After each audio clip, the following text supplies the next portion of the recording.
Halo semuanya, Assalamualaikum warahmatullahi wabarakatuh. Perkenalkan, saya Wisnu Aditya Mahendra.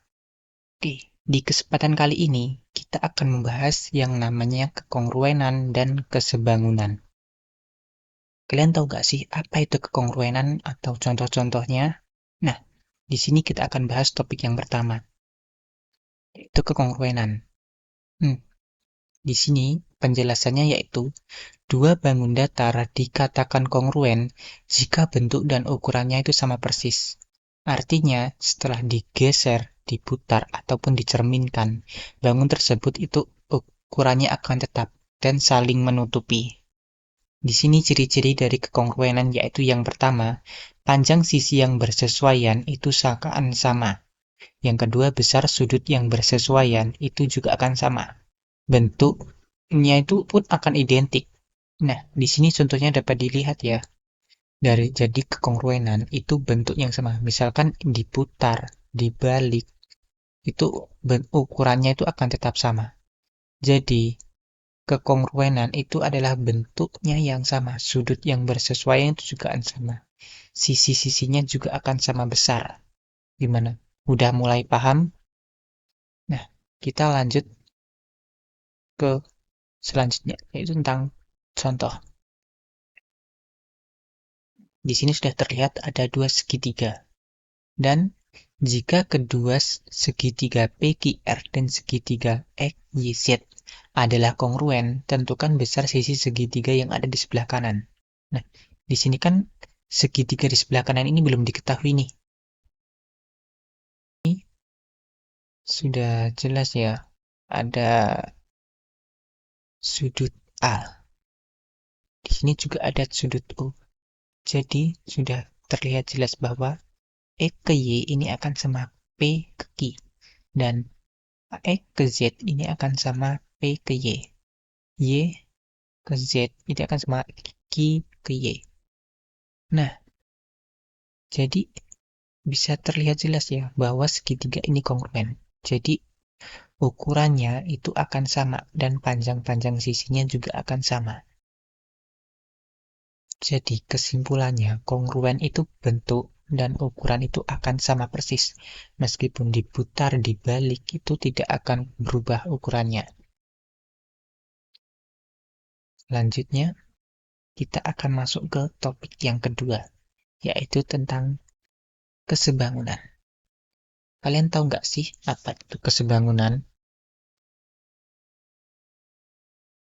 Pernah nggak kalian melihat dua gambar segi tiga yang kelihatannya itu mirip, tapi ukurannya berbeda? Nah, itu yang namanya kesebangunan. Di sini kan ukurannya ini bentuknya sama, tapi ukurannya berbeda. Nah, di sini pengertiannya yaitu dua bangun datar disebut bangun jika bentuknya sama, tetapi ukurannya itu tidak harus sama. Jadi boleh berbeda. Ciri-cirinya yaitu yang pertama bentuknya itu sama. Di sini sama kan persegi. Nah, yang kedua sudut-sudut yang bersesuaian itu juga akan sama. Perbandingan sisi yang bersesuaian juga akan sama. Jadi misalkan di sini 1, di sini 2, di sini itu bisa 2:4. Karena kenapa? 2:4 itu pun kalau diperkecil akan menjadi 1:2. Misalkan di sini 2, di sini 4, di sini bisa 4, di sini bisa 8. Ataupun seterusnya. Nah, jadi sisi-sisinya itu sisi perbandingannya itu akan sama. Nah, di sini kita perbandingannya bisa sebagai A per D per D per C. A per D per C itu akan sama dengan E per H per H, G. Nah, di sini kita bisa gunakan seperti ini ya. Untuk mengukurnya yaitu AD per DC. Atau EH per HG. Atau kita juga bisa gunakan yang satunya yaitu AD ini per EH. Atau sama dengan DC per HG. Jadi jangan salah ya, yang penting kita gunakan perbandingannya, yaitu misalkan AD maka akan per EH, ataupun DC HG, atau AD per DC atau EH per HG.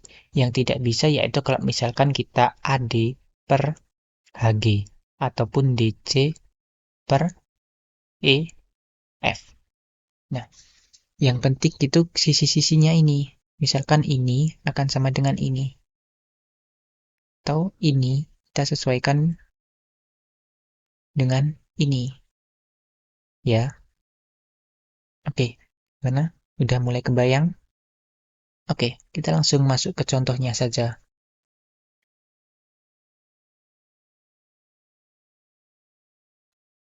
Yaitu, nah, di sini kita disuruh menentukan tinggi sebuah pohon jika diketahui panjang dari bayangannya yaitu 4 meter. Nah, di sini kan kita disuruh menentukan tinggi dari pohon ini nih. Ketika kita sudah tahu panjang dari bayangannya ini yaitu 4 meter. Nah, di sini kita bisa gunakan yang namanya prinsip kesebangunan. Nah, langkah yang pertama, kita bisa siapkan satu tongkat, bebas panjangnya seberapa ya. Di sini, saya misalkan panjang dari tongkatnya, yaitu 2 meter. Ya, kita tancapkan di depan pohon. Nah, kita tinggal ukur nih, panjang bayangan dari tongkat ini berapa. Dan di sini, saya dapatkan panjang dari bayangan tongkat, yaitu 1 meter. Nah, kita bisa menggunakan prinsip kesebangunan yang sebelumnya. Di sini, panjang tinggi tiang per bayangan tiang. Jadi panjang bayangan tiang.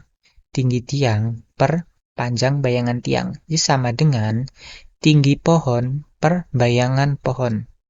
Ingat, tinggi pohon, bayangan pohon. Tinggi tiang, bayangan tiang.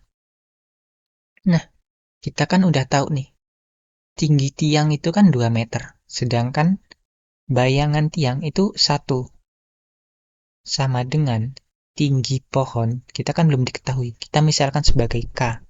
Dan bayangan pohon, yaitu 4. Selanjutnya, kita tinggal kali silang saja. 2 dikali 4 dan K dikali 1. Maka kita dapatkan nilai dari K, yaitu sama dengan 8. Gimana? Mudah bukan? Oke, jadi konsep kesebangunan ini bisa kita temukan di kehidupan nyata. Misalnya untuk mengukur salah satunya yaitu tinggi dari pohon ini ataupun tinggi tiang bendera tanpa harus mendaki. Kita bisa menggunakan yang namanya prinsip kesebangunan dan perbandingan kesebangunan antara tiang dan tubuh kita. Gimana? Oke. Jadi, kesimpulannya yaitu kesebangunan itu artinya dua bangun yang memiliki bentuk yang sama, tapi ukurannya ini bisa berbeda. Ciri utamanya yaitu pada sudut-sudut yang bersesuaian dan perbandingan sisi yang tetap. Oke, sekarang giliran kalian coba cari contoh kesebangunan di sekitar kalian. Bisa dari foto benda ataupun bayangan. Tulis di kolom komentar ya. Oke, sekian. Wassalamualaikum warahmatullahi wabarakatuh.